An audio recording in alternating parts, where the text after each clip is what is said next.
guys, I'm Rachel O'Leary and we are out in the greenhouse. My husband has been diligently working on helping me get the interior here a little bit more situated before winter. Between his work schedule and the crazy weather we've been having, we're running a little behind. But basically what's happening is we're building this wooden frame that'll have deck boards on top for me to be able to set various shallow bins in order to overwinter my carnivorous plants. I'll be doing an entire video on that once I get around to doing it. Right now during the day in here, even with 50s outside, it's staying around 80 degrees in here. And I have these interesting roof panels that open to vent it off, so the humidity's not out of control, but it's staying nice and toasty in here, which buys me about another month before I really have to worry about the cold and overwintering. And if you guys remember correctly from my guest video with Michael Cece, 45 degrees is my goal. Colder is fine. We just want to make sure that it's a gradual shift to cold.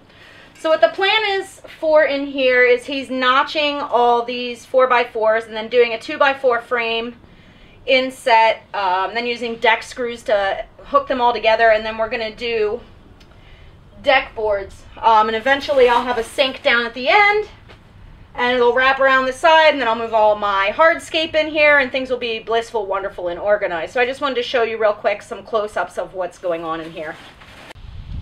In case anyone is curious, this is what the bin area looks like for the winter months.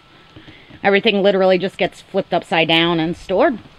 So today, as I mentioned in the intro, we're working in the greenhouse, and I thought I would show you guys an update since I shot that intro.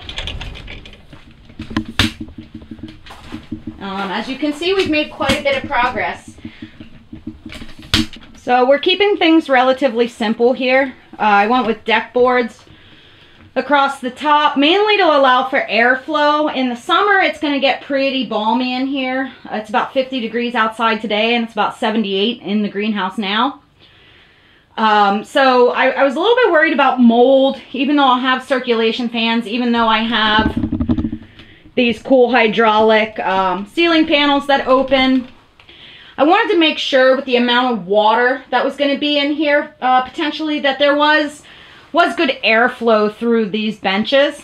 So we decided to do it like this, which provides really good contact points should I decide to put water-filled bins up here for fish, or good airflow for my carnivorous plants. One of the things that you can run into in a greenhouse with carnivorous plants is that the potting media will actually mold, which obviously isn't very good for the plants. So we are working on that. Once this workbench is slid back against the wall of the greenhouse, we'll then put a second shelf on top of these freestanding posts, second narrow shelf for me to put smaller cultivars or, you know, seedlings in order to utilize the space better. You can see through the end of the greenhouse there on the outside is my water collection system. The greenhouse has gutters running both sides with standpipes that are going to be running to that, and then I'm going to have a solar powered pump that I can pump the water to all the various plants or bins in the greenhouse.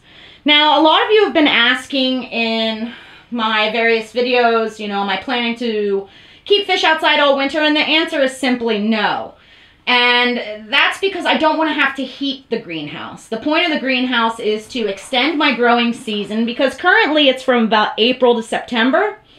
And with this greenhouse, I'll be able to start growing and moving fish out in March and keep them through the end of October. That adds almost 3 months to the amount of time I get to utilize outside and the additional space. Now, for these winter months that are upcoming, I'll use it to store and overwinter my plants, which just need a cool down period of about 45 degrees for about 45 days in order to really thrive. And the goal of the greenhouse is to slow down that freezing process so that nothing gets shocked. I have some exciting deliveries coming here in the next few days. I was hoping it was going to be here today for this video, but they're not. And once I get those, then I'll be sure to update you guys, especially if you're following my Instagram or my business Facebook. I post a lot of extra videos there.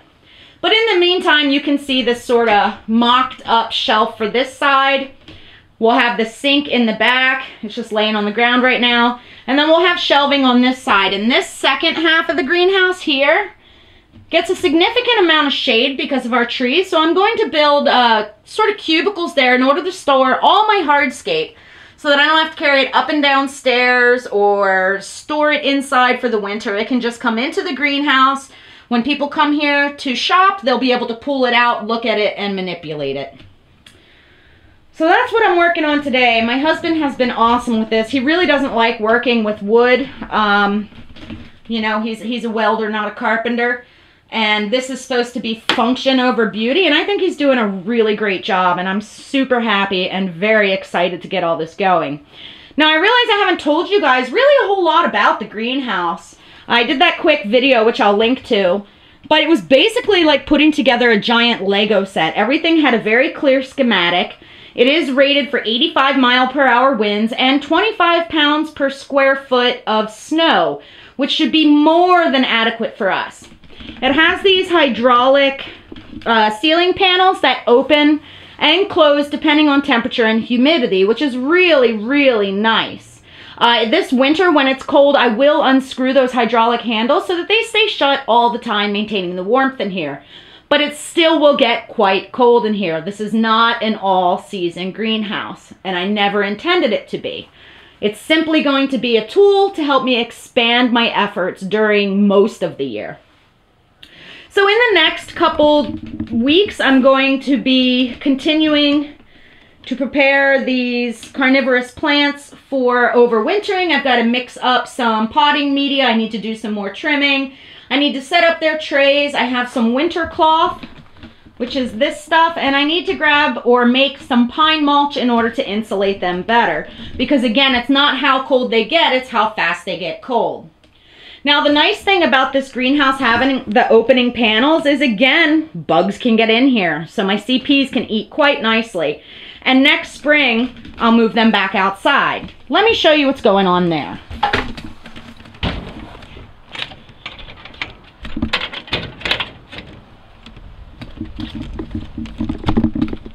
So right now I have a temporary water collection of this standpipe from the gutter going into this little bin, which has been emptied into another trough in the greenhouse. And that's simply to water the carnivorous plants as they need rainwater or very, very dilute low in TDS water. This is just a pile of slate that I'm going to make into pleco caves. And then I have these weird ass things. Now these are old foot pedal bathroom sinks, and what I'm going to do is create sort of a tiered water feature there where I can plant like a bog garden. So it'll feature some marginal plants as well as some of the bog plants, and I think it'll make a really, really cool display during the summer. And then my husband is making me a really cool custom bench that'll go in front of the greenhouse here, and I plan to move all my succulents outside as well. So it should be pretty fun. And again, the summer tubbing section looks a little sad right now. I'm already eager for spring so that I can start again. So for the rest of today, I'm just gonna get back to work. I need to move all my hardscape from the deck over here so I can sort it, get inventory, and get back on track with doing mock-ups for you guys. I need to continue to sort of figure out what I'm doing inside the greenhouse. I need to move all the sphagnum moss, the sand, and all that kind of stuff over to the greenhouse in order to start my carnivorous plant potting mix. And I have mom duties and like real life crap to do. So I'm gonna get back to work. As always, I appreciate you guys taking the time to watch. Make sure you stop by my Instagram and my Facebook, because one of the things I want to do today is get boxes sorted so that I can do some giveaways for you guys through my other social media. As always, let me know below if you guys have any comments, suggestions, or questions.